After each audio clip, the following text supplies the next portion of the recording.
We have been clarified with the very informative delivery of Mivel and Nikki. Now, let's move on to the methods of assessing affective targets.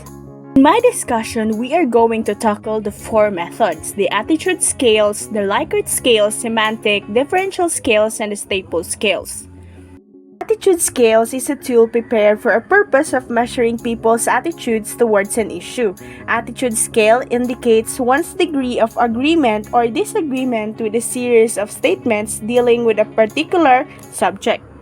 Example, communism is better than socialism. By giving this example to the students, some might disagree and others might agree, depending on their attitude towards the subject or the issue. There are different types of attitude scales. The most popular among them is the Likert type attitude scale. Thurston and Likert developed an attitude scales to determine the attitude towards the teaching profession.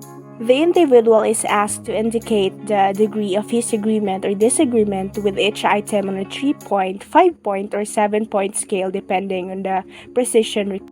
Example given is a 5-point Likert type scale. Next is the semantic differential scales. This uses adjectives that provide ideas for feelings or beliefs opposite in course and intensity. The learners will mark on the place of the scale depending on what has been believed to be true in their case. This is the example of semantic differential scale where adjectives are being used, the opposing adjectives. The students are going to choose if the discussion is interesting or boring and mark the line close to the chosen adjective. Now, the two lines in the middle has meaning too. If the students check the middle line closest to the interesting adjective, it solely means that the discussion was interesting, but there are times that the students got bored. Last but not least is the staple scale. It is defined as a rating scale that is close-ended with a single adjective, developed to gather respondents' insights about a particular subject. It ranged from -5 to +5 with no zero. There is no zero or neutral, so there's no way for them to get answers that are undecided, or it's always positive or negative answers. The example given ranged from -3 to +3, and there is a adjective in between the numbers.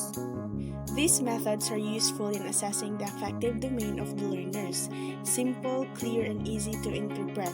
This will help the teachers like us to see the extent of our discussion if it really reached the affective domain of our learners. Also, it gives us a way to strategize and make the learning effective.